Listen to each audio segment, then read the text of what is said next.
All right, so let's start with the straight bow thing that I was talking about in the last video. So you want to, I'm sorry, disclaimer, I'm really bad at doing this in a webcam. So you want to achieve the bow box pretty generally. So right here I'm in lane 3 and I'm looking for my stick to be parallel to my upper arm and my forearm here to be parallel with an imaginary line from my shoulder to the contact point. So we want to try to maintain this bow box as we draw the bow. We want to try to keep the stick parallel to our upper arm as much as possible. Okay. You might see advanced violinists doing something different. There's, they might just be going in between the lanes to actually change tone color and dynamic within a single bow stroke. Or there's a bowing called the Galamian C, I believe, which is where you start a little bit with your tip that way. And through the course of the stroke, you kind of draw a C. That was exaggerated, but that's pretty much what the Galamian C is, I think. And then there's something that Itzhak Perlman goes over in his masterclass series, which is like a figure 8 bowing, which is fantastic for creating a sustained sound between bow changes. But in order to do those fancy shapes with your bow, you should learn how to draw a straight bow first. So just know that if you go and you watch videos of famous violinists playing and their bow is a little bit crooked, it's probably on purpose. Probably. So if your bow goes like this, you are like swinging your arm to a German beer song, then simply you need to, well, first cool it. Second of all, if you're, you just basically need to go the opposite direction. So figure out where your tip is going and push your hand in the opposite way to counteract whatever you're doing. You want to make sure your shoulders are gently back and down, kind of in their regular, good seated posture. When you bring your bow around, you don't want your shoulder to get involved because that pushes the tip back behind your head. So you want to be set this way, but some students still tend to pull backwards a little bit. So you want to, if you're one of those that pulls this way towards your tummy, then you simply just push your hand out towards the scroll as you draw your bow on a down bow, and you pretty much, I would think of not doing anything at all. You don't really want to like scoop it in on your up bow. Your up bow should be fine. It's the down bow where you want to counteract that straight bow, crooked bow thing. So look at yourself in a mirror or take video of yourself and figure out what your tendencies are. Watching the tip of your bow, which direction does it go, and then just move your hand in the opposite direction. Thinking always with the large muscles if you need to move your elbow to push your bow in or out. That said, your elbow should be in line with your knuckles here. You don't want to have your elbow drooping down, because when we were learning how to squish our bow down, I told you that it always comes from it transfers through the finger. It starts in the back, and your lats back here.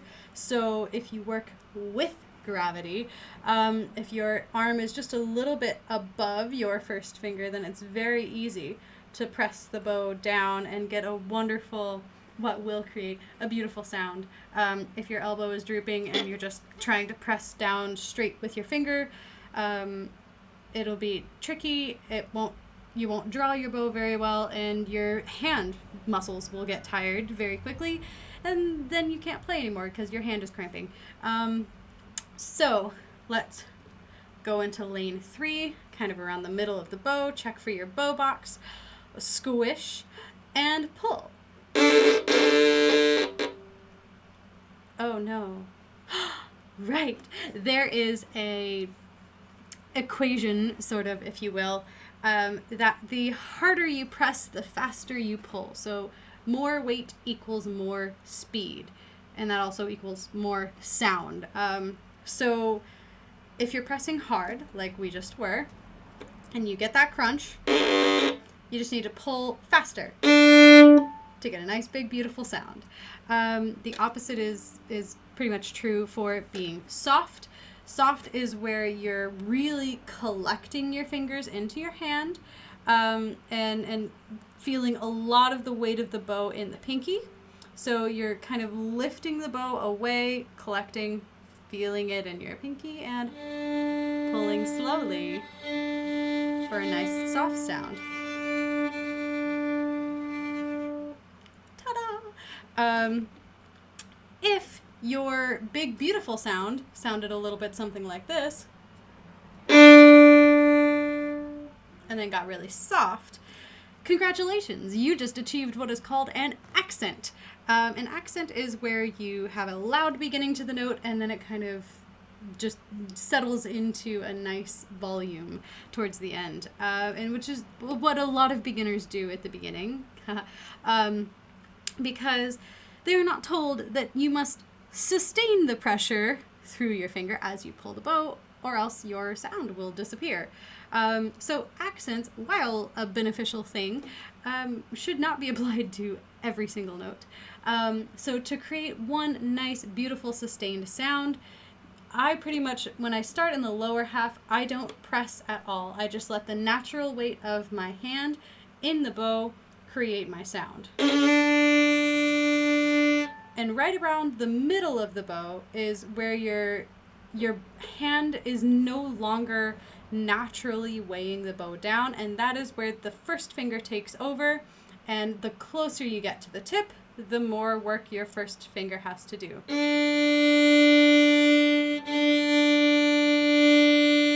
On an up bow, you need to start lifting out, or else you'll get louder.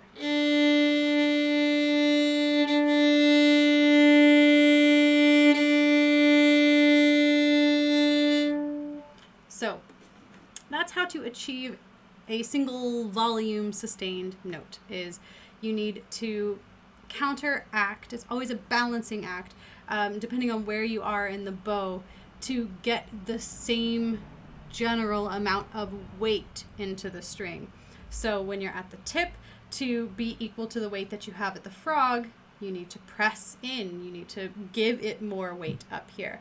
But as you get towards the naturally heavier part of your bow, you need to lift out a little bit so that you don't get louder.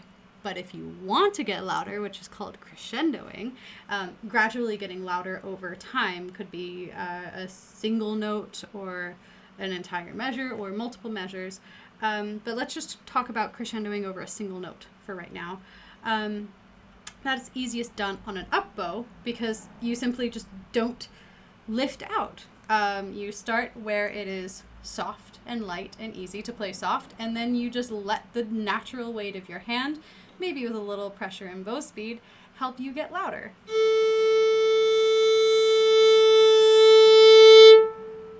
And the same is true for a decrescendo.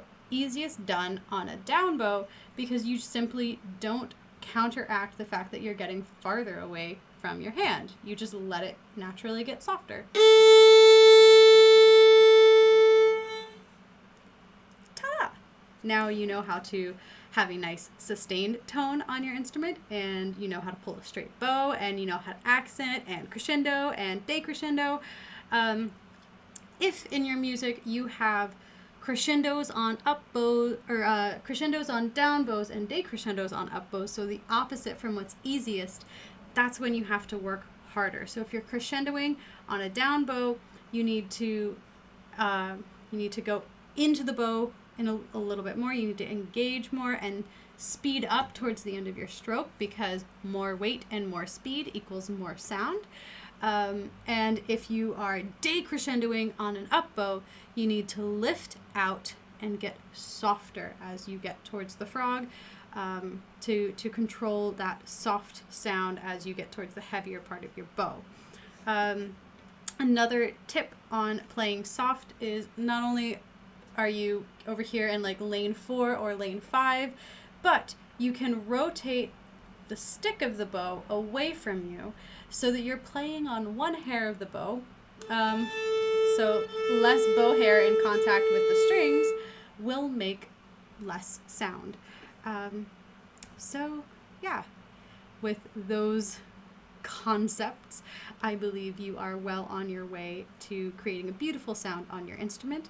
If you would like a little bit more practice on tone production, if you don't already have enough stuff to practice with, go check out my tone production practicing series. It is currently uploaded for violin, but over the next couple of days, I hope to get it up on YouTube, my viola versions as well. And the student parts are only open strings. I'm using the Leopold Auer graded course of violin playing book 1 for this. So you can buy that book from Amazon or literally pretty much any strings music supplier. They should have it. Or you can check my description. I'm going to try to do something sneaky and not get in trouble.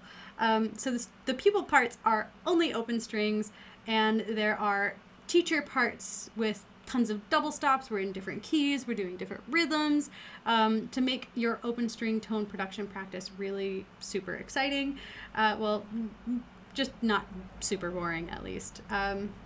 So go check out those videos if you liked any of these, and I hope that you will play along with me. And good luck, happy practicing, hope to see you in another video.